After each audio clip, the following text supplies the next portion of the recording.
किं कर्म किमकर्मेति कवयोऽप्यत्र मोहिताः तत्ते कर्म प्रवक्ष्यामि यज्ञात्वा मोक्ष्यसे शुभात्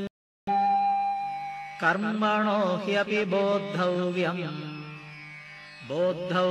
च विकर्मणः अकर्मणश्च बोद्धव्यम् गहना कर्मणो गतिः कर्मण्यकर्म यः पश्येत् अकर्मणि च कर्म यः स बुद्धिमान् मनुष्येषु स युक्तः कृष्णकर्मकृत्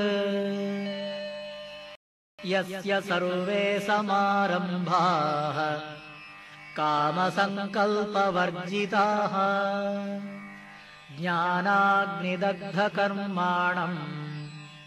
तमाहुः पण्डितम् बुधाः